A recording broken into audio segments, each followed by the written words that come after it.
Coming to you mere miles from the ACC headquarters in Greensboro, North Carolina, this is Lance D. in the Man Cave studio with your weekly ACC update. We've finally reached the end of the ACC regular season and we have crowned a champion, and I guess I want to go through and recap some of the general awards that the conference will be announcing this week. Give you my own, personal votes on the awards before they're announced. And just think about what all we've gotten through, take a little peek forward to the ACC tournament in Greensboro this coming week, and build some excitement there. So, well, let's just start, right at the top. We had a little flip this past week with Florida State dropping a game on the last day of the regular season to Notre Dame, and Virginia defeating Louisville, that led to the Cavaliers taking the regular season championship.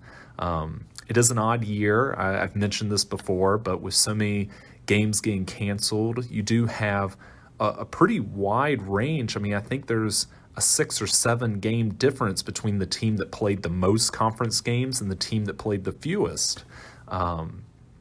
In lieu of all of that, the conference made an announcement that they would declare a regular season champion and make a decision on seeding for the ACC tournament just based on win percentage.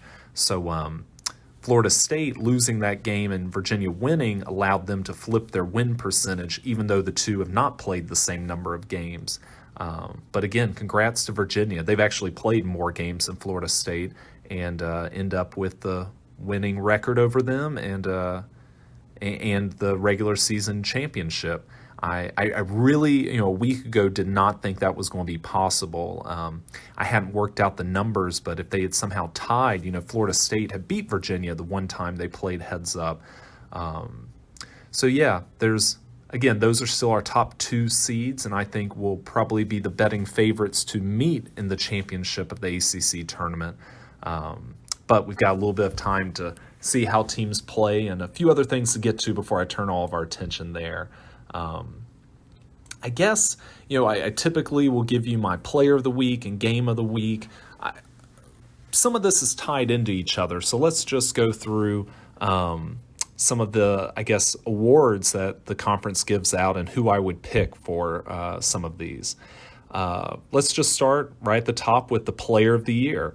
This has been a closer contest than I think a lot of people thought it would be a few weeks back. And I think there are legitimate arguments for as many as 4 different players to win this. But at the end of the day, particularly closing on such a strong note the past few weeks, I've got to pick Moses Wright from Georgia Tech. The guy has just been dominating it. He was my player of the week last week. I know I've honorable mentioned him a few times. He just continues to put up big numbers. I saw a stat that his final averages for the season, points, rebounds, assists, block, and steals, are numbers that only one other player has met since 1992, and that one player is Tim Duncan at Wake Forest. So pretty elite company to be hanging out with where it's only the 2 of you. Again, congrats to Moses Wright. He's just played outstanding ball. I think he had, he helped Georgia Tech win on his senior night in Atlanta over Duke this past week. Wright finished with, I believe, 29 points, 14 rebounds, 5 assists, and 3 blocks. Just, a really physical presence that Duke did not have. Somebody who could really begin to match that or alter his ability to score and impact the game.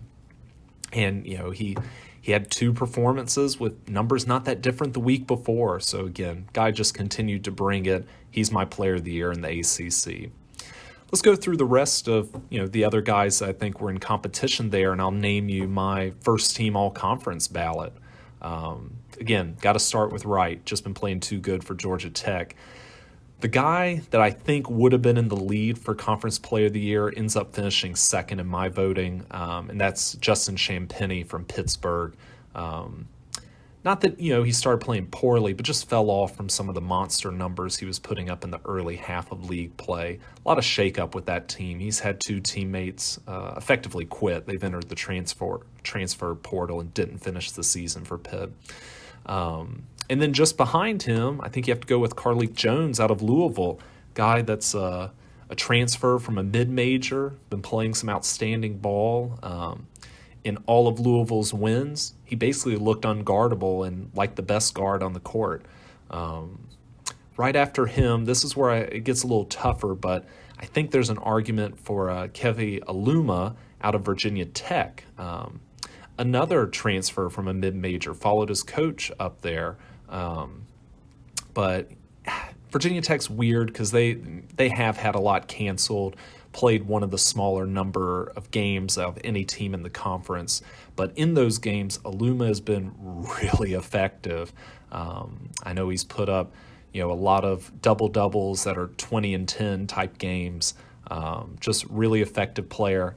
Wish we could have seen him play a bit more. Maybe he could have had a firmer push at Player of the Year, but still makes it onto my first team All-Conference.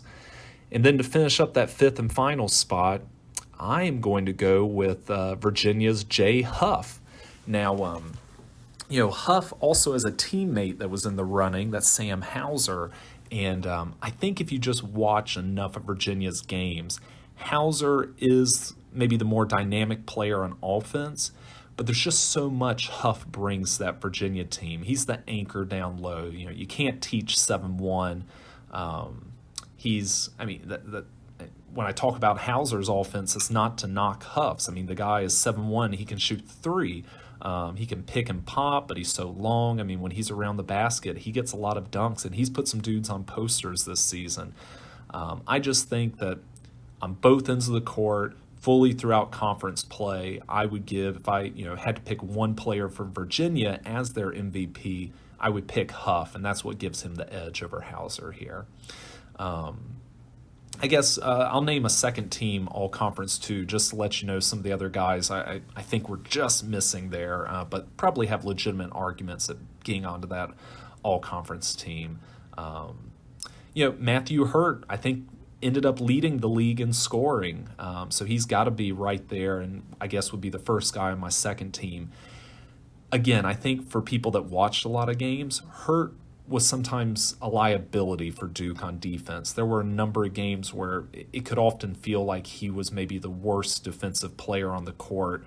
Other teams would go at him, so that hurts his chances at, I think, being Conference Player of the Year. But he was just so good on offense, you can't keep him out of this conversation.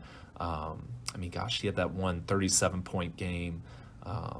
Just when he's feeling it, he can score at every level of the court on offense. It's just too effective to not mention up here. After him, I'll go with Jose Alvarado out of Georgia Tech. Really dynamic guard, great defender too, and just really effective player. When he played well, felt like Georgia Tech was in the game with anybody. Top of the conference all the way through. After that, I'm going to throw out a guy that was on a team that didn't finish with the best record, but Isaiah Wong at Miami. That's a team that fought through a ton of injuries this year. Wong was one of the few guys who was able to consistently still play. And while I think people thought he would have a step up this year compared to last, he had some monster games where he kept a just bruised and injury-riddled Hurricanes team in a number of games that without that they would have lost by 30. So because he had some 27, 30-point games. I mentioned before Sam Hauser, again, just putting him back out there with Virginia. Probably Virginia's best offensive player and effective on defense. Let's not completely slight what he does in the other half of the court, but when he's feeling on offense, it feels like Virginia can take it up to a level the few teams can get to. And to round out my second team All-Conference, Amir Sims at Clemson. Watching him play more, the beginning of the year, I think people thought he would take on more of a scoring load, but I've been really impressed as a post player, how often the ball works through him. You have a lot of plays where he will set a screen, but oftentimes will stay up top of the screen and get the ball. He can shoot outside, not a great shooter, but a solid shooter for a guy his size. but really good vision, passing ability. Certainly a great defender. He's a load to get through. So yeah, he finishes up my 10th spot on the all-conference voting. I guess my final spot, second team. The conference will release first, second, and third. I'll keep it at second for now. Let's turn our attention to the defensive side of the court. This was a really tough decision for me. I think there's three guys that really stand out here, and I'm just going to go with, there was one dude that was doing something that, making national statistic news, and that's Manny Bates at NC State. He is a shot blocking machine. He's a big guy. He's got some vertical, long arms, great timing on things, but it just wasn't that uncommon. It felt like every week he'd have one game where he had 4, 5, 6 blocks. I think he had a game where he might have had 7 or 8. In conference play, we're not talking about playing, cow pasture community college down the street. He's playing big time athletic programs against elite athletes, and he is still swatting shots left and right. He still has some parts of his game he needs to work on, but he's at such a level as a shot blocker that, again, I think would put him in the conversation as the best shot blocker in the country, and that just gives him an edge here for my vote at Defensive Player of the Year.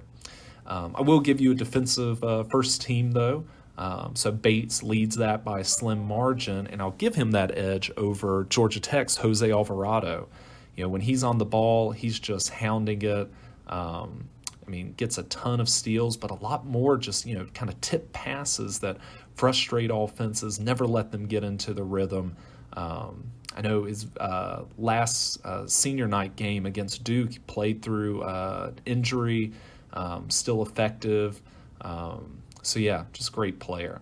Really similar player at Duke I want to mention here, and that's Jordan Goldwire, the guard that, just Coach K is always going to stick him on the best perimeter player for the opposing team. When he puts it on the main ball handler, Goldwire really can frustrate an offense, and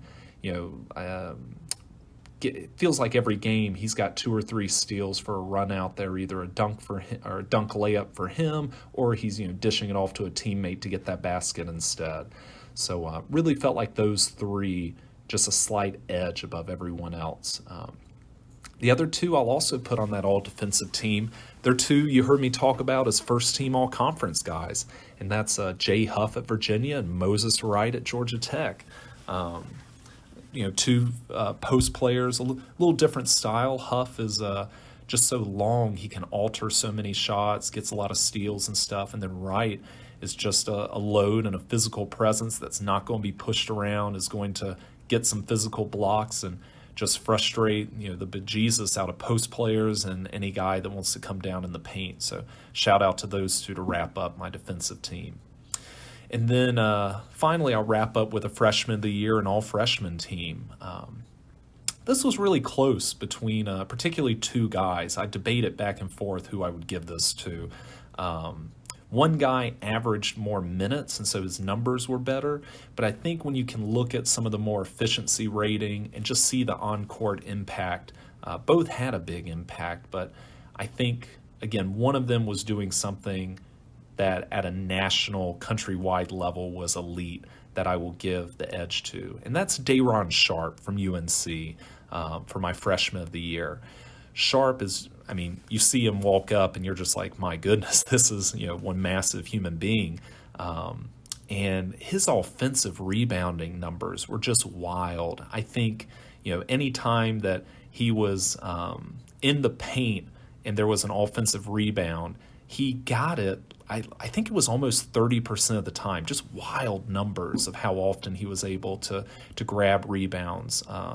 He was coming off the bench for UNC, and sometimes you wondered, what was UNC getting, better play from their bench post player than their starters? But they've got so many good post guys that there's certainly an argument to be made. Their 4 best players were 4 of their post players. But again, Sharp just brought a game all year. He's put himself into the conversation to be a first-round draft pick if he chooses to go that route with the NBA after this season. But I'll give him a slight edge. And the edge is over Scotty Barnes from Florida State, another just fantastic guy to watch. Really big guard. I don't know exactly how tall he is. I'd guess at least 6'8", and he dish out 5 or 6 assists every game, it felt like. So really effective player with that size. I think he probably has a very good chance at Sixth Man of the Year as well. I'm not going to pick somebody for that award today, but just really effective player. Another guy with great NBA potential because of his size and ball handling skills. So yeah, a few others that I'll put, I guess, round out 3rd, 4th, and 5th spots in my all-freshman team. I'll start with Withers up at Louisville. Power forward player that really surprised. I don't think many people expected him to be quite that effective this year. And maybe he had a chance to step into that with Louisville's starting center what people projected to start before the season, being injured and missing so much. Just really had some big games that helped Louisville get some W's. After that, I'll go... feels like a split between these two, but Caleb Love at UNC and DJ Stewart at Duke will round out my 4th and 5th spots. I'll give Love an edge just because Love played really well when they played against Duke and led his team to wins. UNC got the regular season sweep over Duke this past week, and Love had another really solid game. Now Stewart played well also, and he has been effective for Duke. But again, in those head-to-head matchups, it feels like Love had the edge, so I'll give him a slight lead there. But both, dynamic scoring freshman guards, guys that, can shoot it well, are just, magicians going to the basket. Both could certainly have potential in the NBA draft this year. But, I'm really hopeful for the league's sake that we'll get some of these, or a good number of these guys back that were on this all-freshman team, because on the national landscape, the ACC didn't necessarily have the power teams this year that we traditionally do. And it was a young year for the conference, with so many teams having a lot of young guys or new guys, a lot of transfers and such.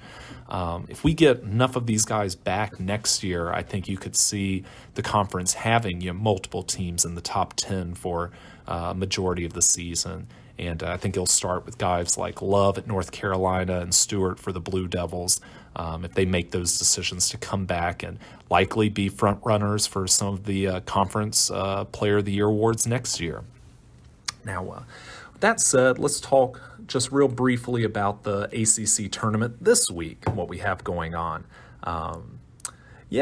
You've got, again, Virginia locked up the 1 seed with Florida State at 2, but you have Virginia Tech slide in at 3. They're in a weird place again. They haven't played in about 2 weeks, but managed to hold on there. And Georgia Tech pushed up and got the 4 seed. So those are your 4 teams with the double bye. They won't play until this Thursday. Back behind them, you got Clemson at 5, UNC at 6, Louisville at 7, NC State at 8, Syracuse at 9, or flip that, Syracuse 8, NC State at 9, but all those teams will play on Wednesday. And then our first day, which starts on Tuesday of play, sees our 10 through 15 seeds, and that's Duke at 10, Notre Dame 11, Pittsburgh 12, Miami 13, Wake Forest 14, and BC at 15.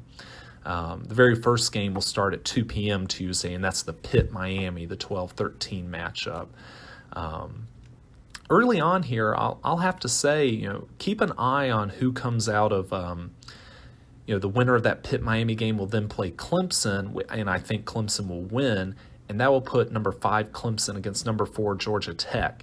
I would not be shocked to see the winner of that game make a run to the championship for the tournament. On the other end of the bracket, I think people are thinking that Virginia Tech's just not going to have the legs, and you might get a Florida State UNC rematch in that semifinal. But I'll be honest, betting odds probably are Florida State and Virginia in the championship, and I just think Florida State, they probably are stung a bit that they couldn't capture the regular season Had that head scratcher of a loss against Notre Dame, but I would not want to be betting against the Seminoles. I just feel like they're in the right place. They've got so much depth that, when you're playing multiple games in just a short few days, an injury can really hurt. There's probably no team that can withstand an injury better than Florida State with so many players they utilize. That's my odds-on favorite to win this week. The championship game will be played on Saturday. I think that's a 8:30 p.m. tip-off. So, one last week of ACC basketball, and then we'll get our Selection Sunday the day after, our first one in 2 years. Thank you, COVID. But they are still, for the ACC tournament, selling some tickets. Not as many, but selling some. Looks like they'll be a higher price than usual. So for those of you that are able, more power to you. Try to make your way to Greensboro. If not, if you can, try to schedule your COVID vaccine. Is probably going to make things easier for you and everyone else down the road, whether it's just thinking about trying to do things in the late spring and summer, or collectively as a nation or a global group of humans trying to get through all this mess. But that said, that's my recap. I know there's a lot of excitement with conference tournaments starting up, so I'm sure we'll see some excitement with these, win or go home. You just got to win once. It's not a series type setup. It's part of what makes college basketball so special, I think. That said, certainly drop a comment below if you've got something to add or feel like I missed an important point. And outside of that, have a great day and go ACC.